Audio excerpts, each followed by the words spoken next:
حضرات عزیزم قاری انیس اشفاقی سے نعتیہ کلام اور منقبت سماعت کر رہے تھے۔ محسوس ایسا ہو رہا تھا کہ قاری صاحب پڑھتے رہیں اور ہم اور آپ اسی طریقے سے عشق مصطفیٰ سے محظوظ ہوتے رہیں۔ آواز نہیں۔ اسٹیج پر ہماری استاد گرامی حضرت علامہ مولانا محمد اسحاق صاحب اشفاقی دامت برکاتہم العالیہ جلوہ بار ہے، حضرت کے نورانی چہرے کا دیدار کرتے رہیں۔ یقین مانیے یہ شخصیت تعارف کی محتاج نہیں ہے۔ یعنی جب ہمارا مدرسہ غریب نواز کا افتتاحی پروگرام تھا اس وقت حضرت کا یہاں پر آنا ہوا تھا، اور اس افتتاحی پروگرام میں حضرت نے جو خطاب کیا وہ یہاں کے نوجوانوں کو اور بالخصوص بزرگوں کو بہت بھایا اور بہت اچھا لگا، جس کی پاداش میں اب کی بار بھی یہی ڈیمانڈ اور یہ مطالبہ ہوا کہ مفتی اسحاق صاحب قبلہ دامت برکاتہم العالیہ کو پھر سے مدعو کیا جائے، اور اسی جو ہے ڈیمانڈ کو مد نظر رکھتے ہوئے قبلہ استاد محترم سے تاریخ لینے کی کوشش کری۔ الحمدللہ آپ نے ہمارے اوپر احسان فرمایا اور آج ہمارے بیچ میں تشریف فرما ہے۔ پیارے آقا علیہ الصلوۃ والسلام کے پیارے دیوانوں، مفتی صاحب قبلہ علیہ الرحمہ جن کی شفقتیں حضرت کے اوپر بے پناہ رہی ہے، اور دیکھیں آج کی اس محفل کا سنگم دیکھیں کہ ہمارے نعت خواں بھی اشفاقی ہے، مقرر بھی اشفاقی ہے، اور ایک حساب سے مانے تو میزبان بھی اشفاقی ہے۔ تو دیکھیں کیونکہ یہ ایک مفتی اعظم راجستھان علیہ الرحمہ کا فیضان ہے کہ جو اس در کے ٹکڑے کھا لیتا ہے وہ کسی میدان کا محتاج نہیں ہوا کرتا ہے، جو میدان سامنے آتا ہے وہ گھوڑے دوڑانے کا ہنر رکھا کرتا ہے۔ الحمدللہ عز و جل، ہم تو ان کے سامنے کچھ نہیں، ان کے بچے ہیں، اور آج اگر کچھ بھی بولتے ہیں تو بس یہ محسوس ہوتا ہے کہ حضرت کو سبق سنا رہے ہیں، جو 8-10 سال پہلے سناتے تھے وہ آج پھر سے سنانے کی جو ہے ایک رسم ادا کر رہے ہیں، ورنہ ہمارے پاس میں کیا بساط ہے؟ بس انہی استادوں کا دیا ہوا وہ کاوشیں اور ان کی محنتیں ہیں کہ آج جس میدان میں جاتے ہیں الحمدللہ عز و جل وہاں پر ہمیں کسی طریقے سے ڈرنے کی جو ہے نوبت اور نڈر ہو کر کے بولتے، کیونکہ ڈرے وہ جس کا استاذ کمزور ہوا کرتا ہے۔ ہمارے استاذ کوئی نہیں، ہمارے استاد تو شیر میوات ہے اور شیر راجستھان ہے، ہمارے استاد ہے الحمدللہ عز و جل۔ شیر میوات جس جگہ پر جاتے ہیں اچھے اچھوں کے رونگٹے کھڑے کر دیتے ہیں، اور میدان چھوڑ کر کے یعنی دیابنا، وہابیہ اور اس طریقے سے لوگوں کے اذہان کو خراب کرنے والے، وہ بھی جب مفتی اسحاق صاحب کا نام لیا جاتا ہے کوئی اور طریقہ استعمال کرنے کی ضرورت نہیں ہے، حضرت کے نام کی معنی جب تو وہ میدان چھوڑ کر کے بھاگ جاتا ہے۔ الحمدللہ نام میں اللہ پاک نے اتنی تاثیر رکھی ہے۔ اور دیکھیں جو کہ یہ رخصتی کا معاملہ مکالم کیا کہتے ہیں اس کو مغلاوا کے سیکھ کا جو ہے یہ پروگرام رکھا گیا ہے، اللہ پاک کی بارگاہ میں دعا ہے کہ مولا تعالیٰ اس میں برکتیں عطا فرمائے۔ اور اسٹیج پر جو کہ ہمارے علماء موجود ہیں، قائد محترم مولانا صاحب عالم صاحب، ان کی طبیعت علیل رہتی ہے، وہ کافی دیر سے تشریف رکھے اور ابھی تشریف لے گئے، اللہ پاک انہیں صحت کاملہ عاجلہ تامہ عطا فرمائے، اور اللہ انہیں تا عمر جو ہے اسی طریقے سے دین متین کی خدمت کرنے کی توفیق عطا فرمائے۔ ہمارے ایڑوا کے نقیب اجلاس حضرت مولانا انصاف صاحب تشریف رکھتے ہیں، اور کرکوال باسنی سے ہمارے حافظ عمر صاحب تشریف رکھتے ہیں، قریشیان مسجد کے میرے عزیز حضرت مولانا ضیاء الحق صاحب قبلہ تشریف رکھتے ہیں، اور دیگر ہمارے نعت خواں جو رین کے مشہور و معروف نعت خواں ہیں وہ بھی اسٹیج پر جلوہ بار ہے۔ آپ نے ان کی زبانی کو سماعت کیا۔ دیکھیں یہ اس طرح کا جو سنگم ہوتا ہے، آپ مجھ سے اختلاف رکھ سکتے ہیں کیونکہ یہ حضرت ہم جو ہے ہمیں موقع نہیں دیتے یا فنا نہیں کرتے، کیونکہ ہمارے پاس میں ہم فری تو بیٹھے نہیں ہیں۔ الحمدللہ عز و جل اکیلے جو کہ اس طریقے سے رات میں گھوٹن تھا اور پھر صبح آ کر کے فجر کی نماز پڑھائی، اس کے بعد میں بچوں کو مدرسہ بالکل چلایا، اس کے بعد میں حضرت کو جو ہے ریسیو کرنے کے لیے میرتا روڈ گئے، وہاں سے لائے، پھر نماز پڑھے، اور اس طریقے سے سلسلہ چلتا رہا۔ رات کی نیند ابھی قضا ادا کرنی باقی ہے، اور آج کی نیند پھر قضا ہو رہی ہے، اس کو بھی ادا کرنا باقی ہے۔ یعنی اگر انسان 2-4 گھنٹے اگر ٹائم چوک جائے تو اس کے بعد میں اس کی نیند کا آنکھیں بتا دیتی ہے، لیکن الحمدللہ عز و جل ایک رات کا مسئلہ نہیں، یہاں تو کئی راتیں آنکھوں میں نکال دیتے ہیں لیکن احساس نہیں تک نہیں ہوتا ہے۔ وجہ کیا ہے؟ بس ہمیں تو یہاں پر کام کرنا ہے، قبر کے اندر جا کر کے آرام کریں گے۔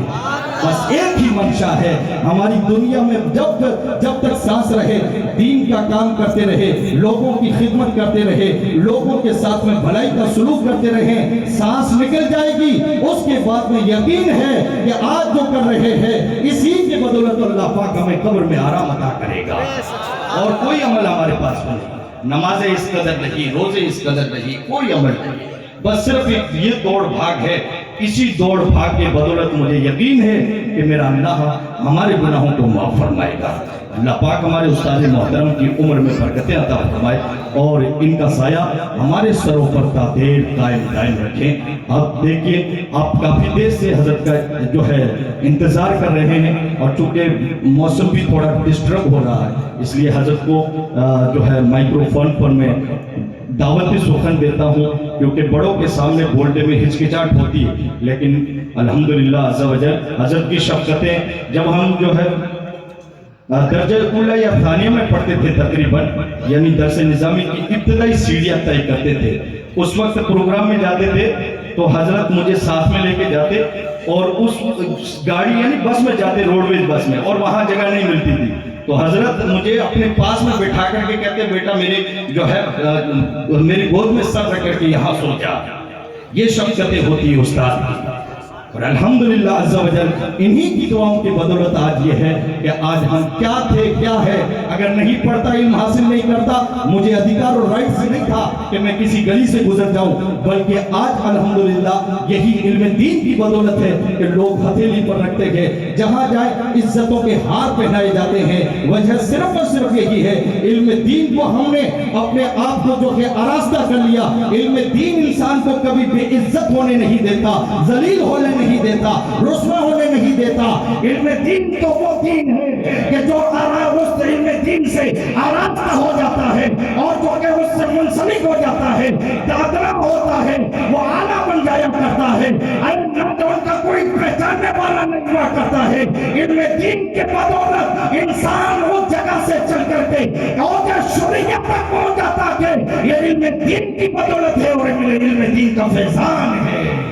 الحمدللہ علم دین انسان کو کہاں سے کہاں پہنچا دیتا ہے۔ وہ دیکھیں گے، کیونکہ اپنے ایک رخصتی کا ماحول ہے اور یہاں سے بچی کو سیکھ ملے گی، تو اس موقع پر میں آپ کو بتاتا چلوں کہ آج کل جو ٹرینڈ چلا ہے نا، لوگ کہتے ہیں کہ صاحب یہ ہو گیا وہ ہو گیا، اور میلاد کا کیا مطلب ہوتا ہے۔ لیکن میلاد انسان یہ نہیں کہ خالی موت کے وقت ہی کی جاتی ہے۔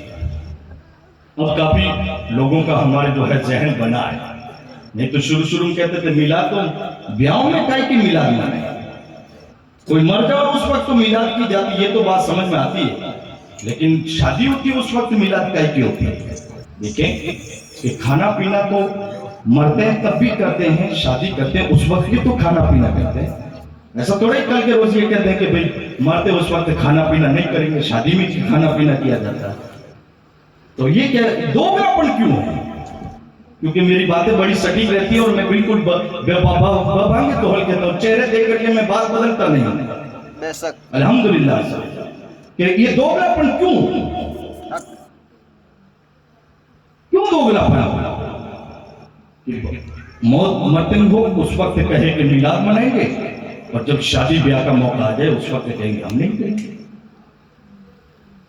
ذہن بنائے، میلاد سجائے، کیونکہ میلاد کا فیضان اس وقت آپ کو سمجھ میں نہیں آئے گا، لیکن وقت گزرے گا اس کے بعد میں پتا چلے گا کہ میلاد کا کیسا ہمیں وہ فیضان لوٹ کر کے واپس آتا ہے۔